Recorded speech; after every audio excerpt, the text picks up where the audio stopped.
이번 영상은 끝까지 집중해서 시청해 주셔야 됩니다. 왜냐면 리플 XRP 역사상 가장 큰 결제 인프라 뉴스가 방금 떴거든요. 근데 저는 이 뉴스에서 1억 5천만이라는 숫자가 핵심이 아니라고 봐요. 그럼 뭐가 진짜 핵심일까요? 이 질문을 하나 먼저 드려보겠습니다. 우리 구독자분들께서는 리플이 드디어 전세계 결제망 안쪽으로 들어갔다는 게 무슨 뜻인지 알고 계시나요? 그리고 이게 왜 중요한지 지금부터 하나씩 풀어드릴 건데요. 먼저 무슨 일이 벌어졌는지부터 차분하게 말씀드려 볼게요. 방금 전 현지 시간 기준으로 암호화폐 전문 매체 비트코이니스트가 이런 보도를 남겼습니다.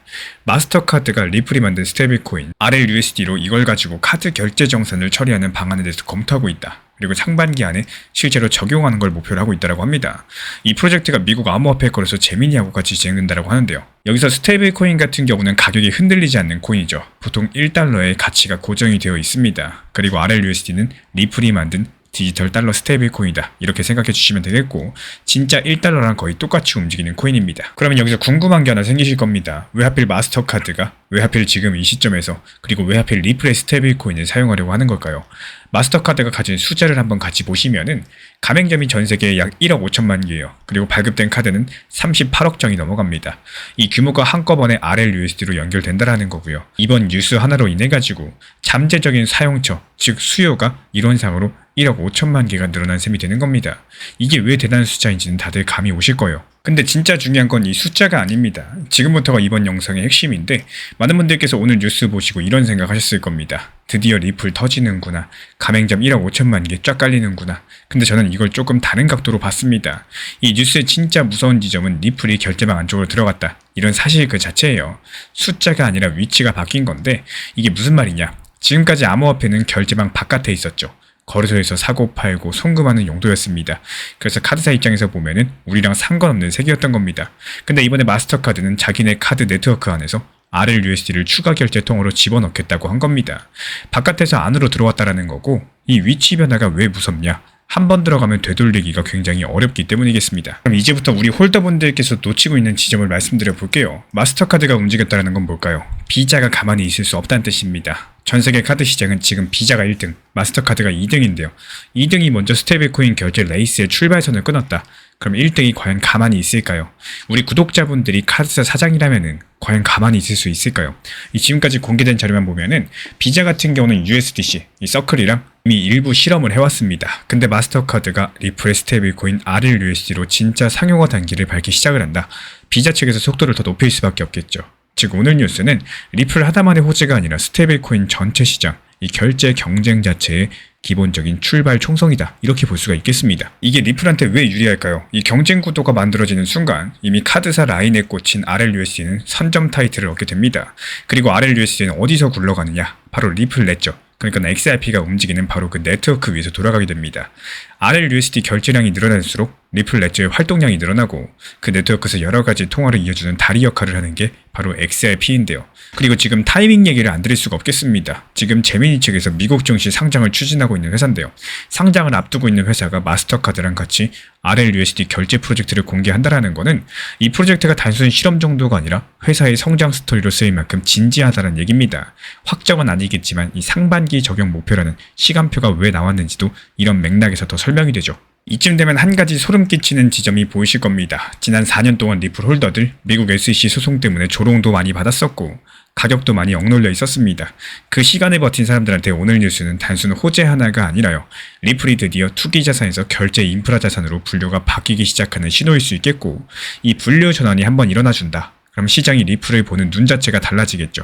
그러면 앞으로 어떻게 흘러갈 수 있을까요? 제가 보는 가장 가능성 높은 시나리오는 여러 갈래로 말씀드리지 않겠습니다. 이 상반기 안에 마스터카드, 제미니, RLUSD 실제 적용 소식이 공식화될 가능성이 현재로서 가장 높아 보입니다. 그리고 이유는 세 가지예요. 먼저 마스터카드 본사 담당자가 직접적으로 언론에다가 시간표까지 언급했다라는 거. 그리고 제미니 측에서 상장 스토리를 앞두고 있기 때문에 이 프로젝트를 지연시킬 요인이 적다라는 거. 그리고 세 번째로 비자의 움직임들이 빨라지기 전에 마스터카드가 선점 효과를 확실히 가져가고 싶어할 가능성이 크다라는 거. 이 세 가지가 맞물려 있는 상황인 거고, 그래서 앞으로 몇 주에서 몇 달 사이에 적용 관련된 추가 뉴스 나올 때마다 XRP 가격은 뉴스 민감도가 높은 구간들에 들어갈 가능성이 클 겁니다. 그래서 정리드리자면요. 마스터카드가 리플의 스테이블 코인을 자기 결제망 안쪽으로 끌어들이기 시작했다는 거는 가맹점 숫자 얘기가 아니라 리플의 위치 자체가 바뀌기 시작했다는 뜻입니다. 인프라 편입은 한 번 시작되면 되돌리기가 어렵고요. 4년을 버틴 홀더들이 이제서야 다른 세계로 넘어가는 첫 번째 문턱에 선 셈이겠습니다. 그렇다면 여기서 질문 한 가지만 드려볼게요. 만약에 마스터카드가 먼저 움직인 지금 이 시점, 비자는 과연 언제 어떤 코인으로 반격할 수 있을지 이 정답은 다음 영상에서 같이 한번 찾아보도록 하겠습니다. 이번에 알트 시장이 전체적으로 살짝 조정이 온 순간이 있었죠. 대부분의 무리한 급등을 찾는 개인분들께서 이러한 상황에 대해서 불안감을 갖다 보니까 손절하고 나서 다시 한번 상승하는 경우들이 생기고는 하는데 그 하락 자체가 왜 나왔는지 여기에 대해서 미리 알고 대응을 하셔야 됩니다. 이런 부분들에 대해서 단기 종합방에서도 말씀을 드렸었지만요. 업비트의 쓴 코인이 상장되면서 순간적인 시장의 자금이 여기로 쏠리다 보니까 이 전체적인 알트코인들 일시적으로 하락이 나온 상황이 있었습니다. 그렇다면 이런 상황이 왜 위험한 상황인지 아니면 지나가는 소나기인지 이걸 정확하게 파악을 하고 또 그 다음을 대응할 줄 아셔야 돼요. 이 시장 자체가 결국에 순환하는 구조인데 그냥 단순하게 상승하면은 더 상승할 거다, 하락하면 더 하락할 거다 이렇게만 생각하면은 시장이 어렵게 느껴지는 게 당연할 수밖에 없겠습니다. 이 시장이라는 큰 흐름을 보시고 필요하신 분들께서만 이 실시간으로 이 시장에 대한 브리핑과 왜 하락했는지, 왜 상승했는지 타점 같은 것들 제공해드리고 있기 때문에 입장 원하시는 분들만 현재 보이는 번호로 문자 신청 남겨주시면 되겠습니다. 지난 폭락장에서 XRP 1830원 그리고 1900원서 이렇게 두 차례 분할 매수 들어갔던 물량들 이번에 2200원 단기 매도하면서 깔끔하게 나왔죠. 추가적인 매수 매도 타점 속보로서 받아보고 싶으신 분들께서는 현재 보이는 번호로 연락 주시거나 댓글창 링크 통해서 신청 주시면 확인되는 대로 입장 드리겠습니다. 요즘 시장 상황을 살펴보면요. 단순하게 가만히 그냥 보유만 하고 있는다고 해서 수익이 나오는 시장은 아닙니다. 현실적으로 봤을 때 대부분의 수익을 잘 보시는 분들 같은 경우는 투트랙 전략을 활용을 하고 계시는데요. 쉽게 한번 생각을 해보시면 메인 비중에 대해서는 중장기적인 관점에 대해서 이 중요한 핵심 내용들 그리고 중장기적인 타점에 대해서 안내를 도움드리고 있고요.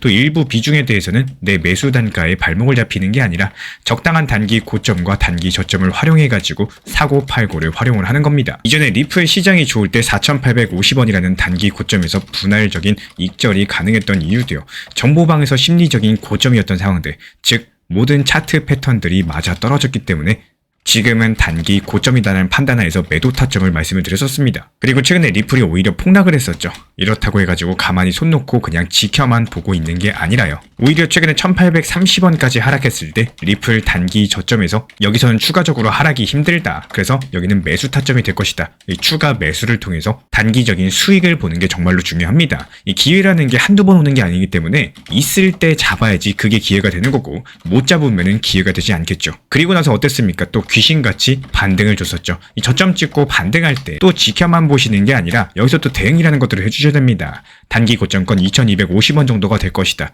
미리 예상해가지고 적당한 고점에서 분할 매도를 통해서 결국에 메인 비중은 중장기적으로 보면서도 이 높았던 메인 중에 평단은 낮췄고요. 오히려 비중과 수량을 늘려나갈 수 있는 투트랙 전략을 활용할 수 있는 방법이자 노하우입니다. 그렇게 2250원 라인에서 분할 매도를 했으면은 다시 한번 바닥 구간이라고 할 수 있는 단기 저점, 다점 1900원 라인에 대해서 리플 정보방에서 다시 한번 안내를 드렸던 이유도요. 결국에 높을 때 팔았으면은 낮을 때 사가지고 효율적인 시장을 대응을 해야 되기 때문입니다. 말 그대로 중장기 비중은 그냥 계속 가져가시면 되는 거고요. 다만 이거를 단순하게 지켜만 볼 수가 없기 때문에 이 투트랙 전략을 사용해가지고 단타 비중에 대해서 저점에 매수해서 단기 고점에 매도하고 여기서 난 수익에 대해서 절반 정도는 중장기 포트폴리오로 옮기고요. 또 나머지 절반 수익에 대해서는 내가 개인적으로 활용을 하거나 아니면 추가적인 단기 포트폴리오에다가 추가적인 입금을 통해 가지고 수익금으로서 또 굴려갈 수도 있겠죠. 결국에 이 리플 XRP라는 코인이요. 단순하게 좋아하는 거 그리고 리플을 잘 활용하는 거 이 두 가지는 천지 차이 별개일 수밖에 없습니다. 혼자서 잘 하시는 분들은 계속 그 방법대로 활용하시면 되는 거고 하시다가 막히는 분들 아니면 처음이라서 잘 모르는 분들 여태까지 해왔던 방법대로 해봤는데 수익이 잘 안 났던 분들 또는 내가 낸 수익에 대해서 만족하지 못하는 분들 같은 경우는 단순하게 저희 채널에서 운영 중에 있는 정보방 입장하셔도 좋습니다. 반드시 여기에서는 필요로 하시고 또 리플에 대한 대응과 브리핑, 속보 같은 것들 업비트 현물 매매로서 받아보고 싶으신 분들 이런 분들께서만 신청 주시면 입장 안내 도움 드리도록 하겠습니다. 제가 안내해드리고 있는 코인 신사 채널 멤버십 전용방에 대해서 짧게 설명드려 보도록 하겠습니다. 리플, 암호화폐 시장에 대한 중요한 이슈, 그리고 브리핑이나 시장의 흐름에 대한 전문적인 분석 내용 설명과 함께 차트상의 기술적 분석, 온체인 지표와 투자 심리에 대한 내용들을 같이 안내 도움드리고 있고, 가장 중요한 투자 심리를 컨트롤하기 위해서 포트폴리오의 구성에 대한 노하우, 투자 심리 컨트롤에 대한 내용도 같이 안내드리고 있습니다. 코인 신사 스터디 멤버십 가입하신 분들께서는 아래 번호 혹은 신청 링크 통해서 남겨주시면 제가 연락드리고 있고, 안내 설명과 함께 신사 채널 리플 전용 멤버십 방에도 입장 안내 설명드리고 있습니다.